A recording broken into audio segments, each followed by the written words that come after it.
अगर आपको कोई परेशान कर रहा हो, अगर आपको कोई हैरान कर रहा हो, अगर किसी को मोहल्ले से हटाना हो, अगर किसी को शहर से भगाना हो, भागे हुए को वापस बुलाना हो, तो लात, जूते, लाठी, घूंसे खिलाना हो, मिलिए दादागिरी की दुकान में। धर्मा दादा का रेट 1 थप्पड़ 5 रुपए, 1 लात 10 रुपए, 1 घूसा 25, धोबी बाजार 50, हड्डी तोड़ झटका 100 रुपया, मुंडी तोड़ फटका 125, जल्दी उकार 200।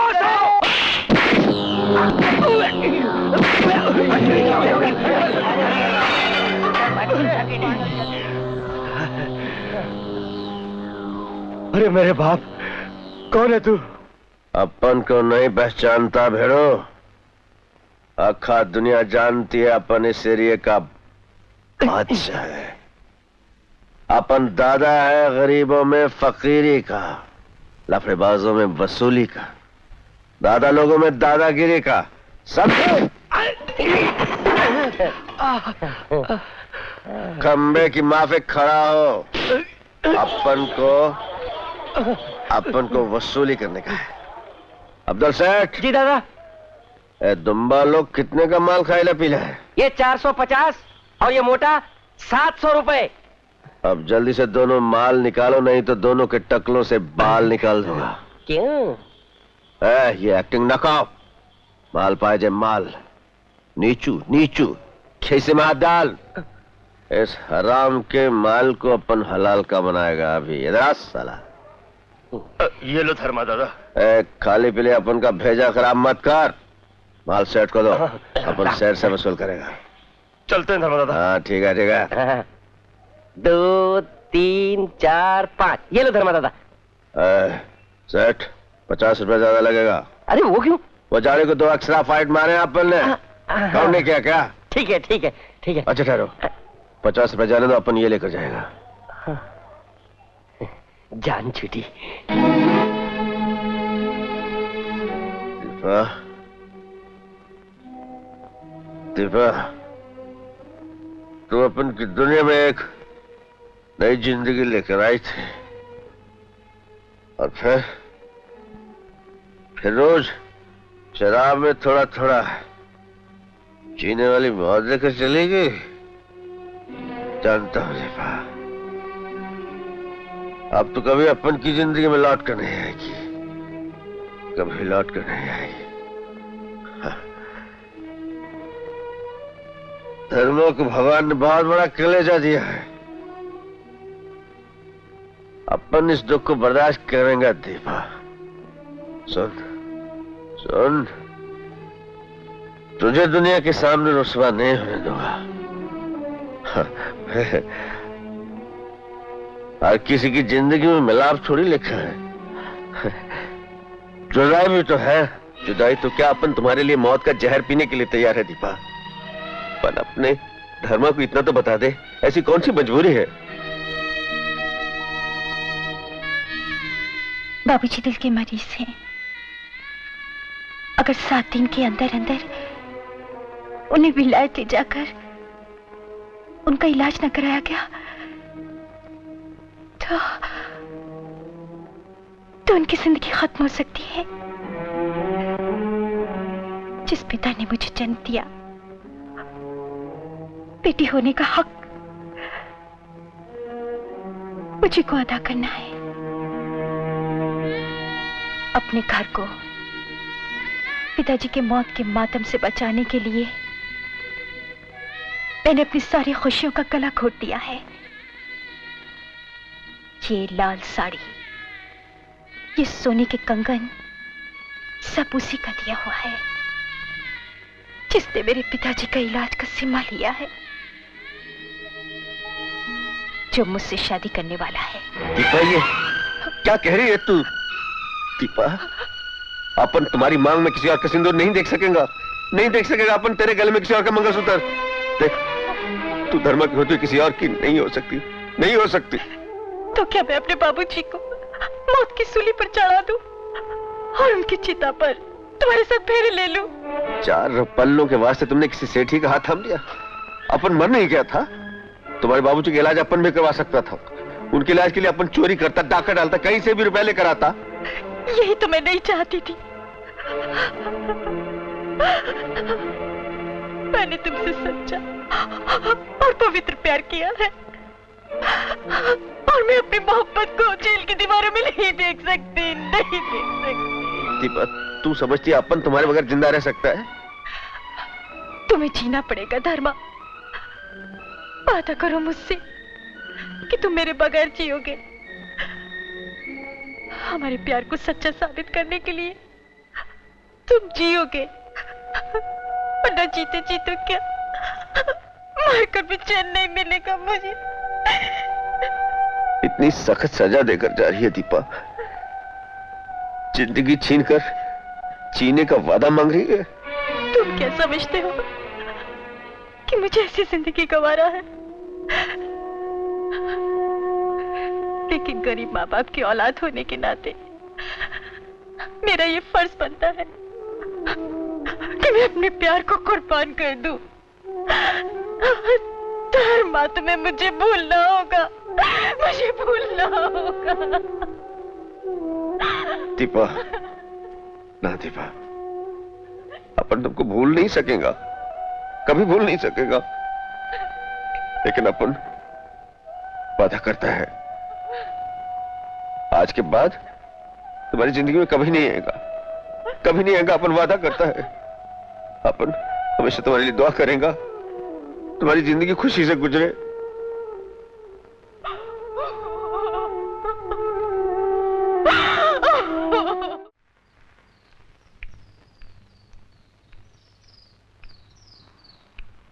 Good morning. दीपा जी, मैंने आपकी प्रॉपर्टी के सारे कागजात तैयार कर दिए हैं। आप इन्हें पढ़कर दस्तखत कर दीजिए ताकि मैं आगे की कार्रवाई पूरी कर सकूं। Thank you. हमारी बरखरानी दिखाई नहीं देती? हम यहाँ हैं वकील अंकल। अरे आओ, आओ, आओ। आपकी पढ़ाई कैसी चल रही है? फर्स्ट क्लास ना? ओह यस वकील अंकल। Good good good. पढ़ाई के मामले में बिल्कुल अपने पिता पर गई। हम इसे जरूर डॉक्टर बनाएंगे। जरूर जरूर। ये लीजिए। अच्छा, तो मैं चलता हूँ। बरका बेटी, स्कूल की तैयारी हो गई? जी मम्मी। अच्छा जाओ, रामू काका से नाश्ता ले लो। हाँ?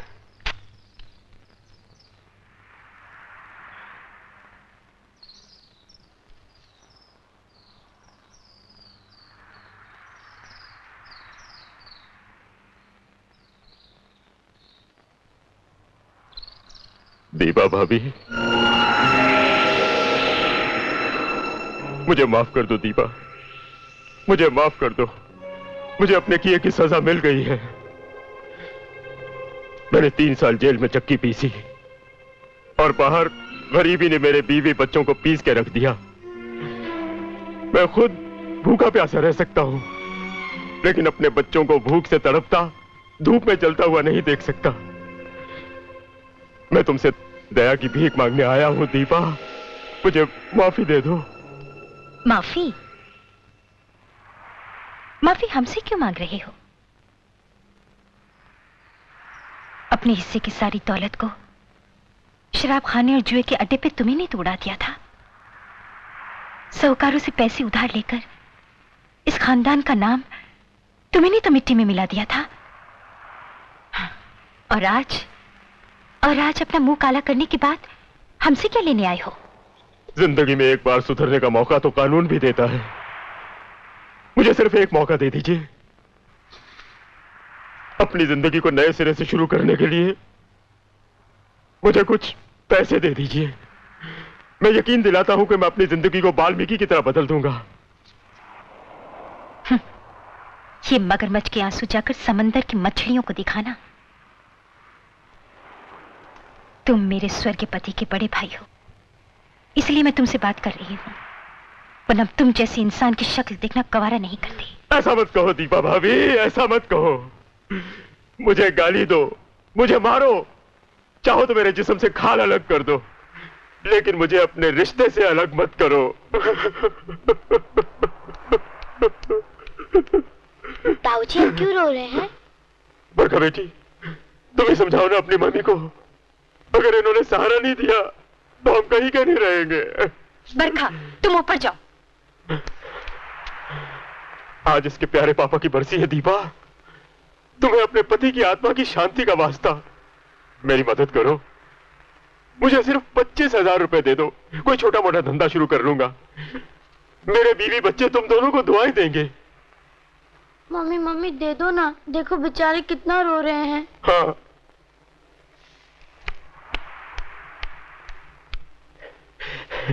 बरकरार चॉकलेट खाओगी? हैं? हम तुम्हारे लिए चॉकलेट लेकर आए हैं। चॉकलेट खाओ खाओ, ये लो ये लो खाओ। ये लो। खबरदार आइंदा अगर इस घर की दहलीज पर कदम भी रखा तो ये 25,000 मैं तुम्हें अपने पति के नाम पे दान दे रही हूँ। चलो बरखा।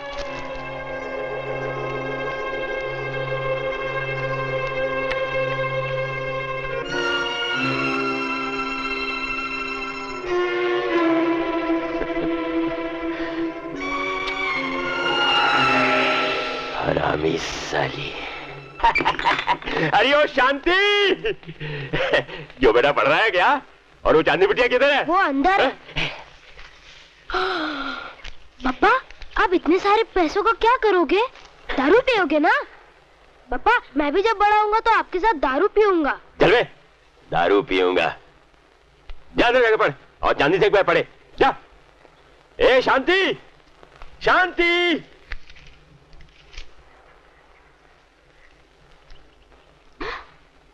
क्यों रे? तेरा बाप दुनिया की जेब काटता है और तू अपने बाप की जेब काट रहा है। निकाल निकाल रुपए और चल अंदर।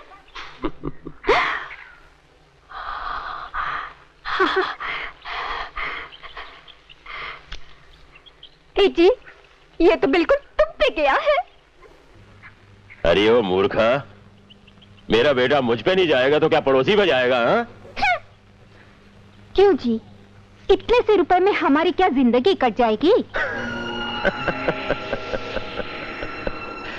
अरे भाग्यवान, जिंदगी काटने के लिए तो हमें अपनों की गर्दन काटनी होगी। फिलहाल तो मक्कारी की छोटी सी छुरी चलाकर मैंने भाई साहब की दौलत में से ये 25,000 रुपए बटोरे हैं, लेकिन जिस दिन मैंने मक्कारी की तलवार चलाई ना, उसके बाद ना दीवा होगी और ना उसकी बेटी बरखा। फिर तो सिर्फ हम होंगे और सारी दौलत पर हमारा राज होगा। हमारा राज होगा, ये भी जानते हो?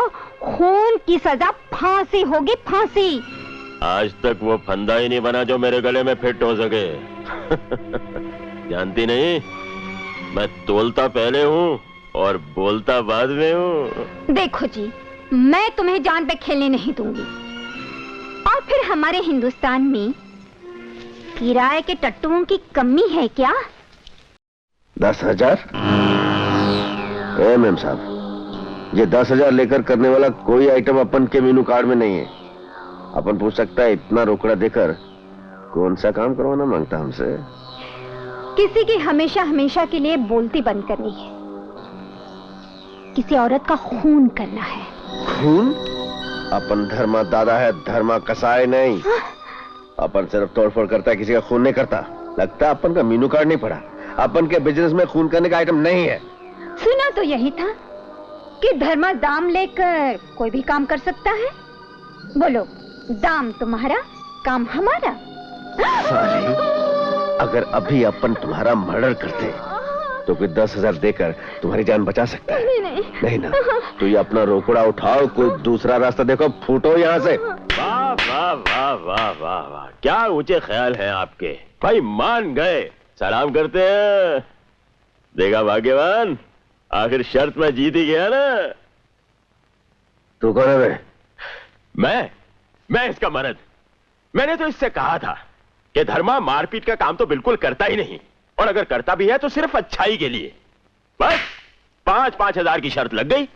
औरत जाता है ना, लालची निकली, जीतने की गरज से आई थी, अब हार कर जा रही है बेचारी। एक घंटा करा रही है, हार के जा रही है। माफ करना धर्मा दादा, आपको तकलीफ थी, लेकिन मुझे शर्त जिताने का बहुत बहुत धन्यवाद, बहुत बहुत धन्यवाद। ओ मुरारी लाल, कोई चक्कर वक्कर तो नहीं है ना? चक्कर नहीं? हाँ ठीक है, तो जाओ जा, जाओ जा। अपन पर शर्त लगा रहा, अपन को साला रेस का घोड़ा है।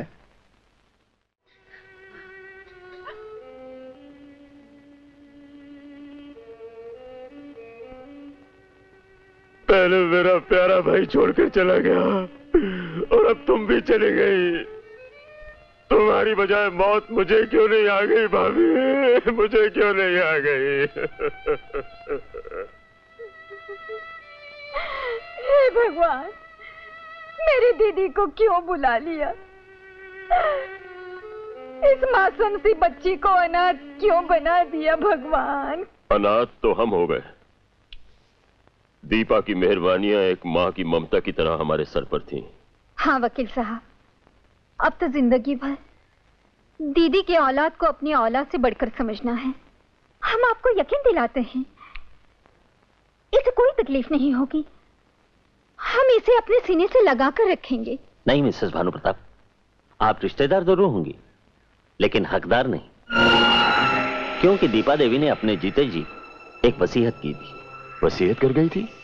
मेरा यहां आना इसीलिए था। वसीयत के अनुसार मैं दीपा देवी सिंह अपनी तमाम जायदाद, कारोबार, घर और सारी संपत्ति अपनी इकलौती बेटी बरखा के नाम करती हूं। मगर वकील साहब, एक नन्ही सी जान करोड़ों का कारोबार कैसे संभालेगी? उसके लिए भी उन्होंने सब इंतजाम किया हुआ है। बरखा के बालिग होने तक, यानी कि 21 बरस की उम्र होने तक, सेठ हरनाम सिंह केदारनाथ अग्रवाल, जनाब अहमद अली, मिस्टर लक्ष्मीचंद कपूर और वकील मिस्टर SP सक्सेना यानी मैं, इन सबका एक ट्रस्ट बोर्ड बनेगा जो पूरे कारोबार की देखभाल करेगा। 21 वर्ष होने के दिन सारी जायदाद और मिल्कियत की वारिस अकेली बरखा होगी।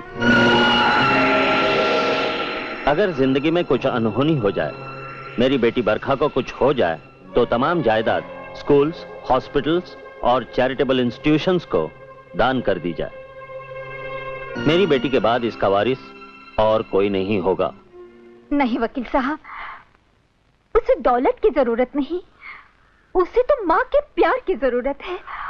और हम उसे इतना प्यार देंगे कि वो अपनी माँ को भूल जाएगी। ये फैसला भी बरखा के ही हाथ में है। चाहे तो वो अकेली रह सकती है इस घर में या किसी और के साथ। नहीं वकील अंकल जी, हमें अकेले में डर लगता है। हम अपने ताऊजी के साथ ही रहेंगे। अच्छा ठीक है, मैं ट्रस्टीज की तरफ से आप लोगों को इस घर में बरखा की देखभाल के लिए महीना 20,000 रुपया देता रहूंगा। अच्छा मैं चलता हूँ। नमस्ते। नमस्ते। शाबाश बेटी, आंटी को पपी दो।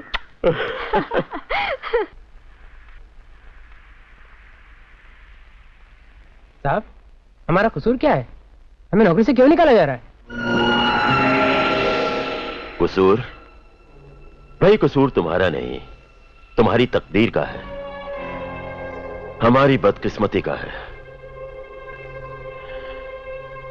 तुम्हारी पुरानी मालकिन अब इस दुनिया में नहीं रही,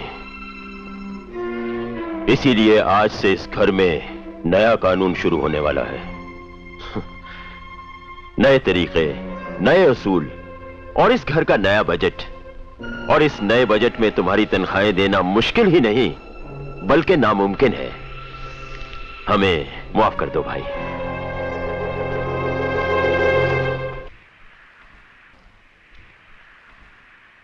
ठहरो, तुम आज से स्कूल नहीं जाओगी।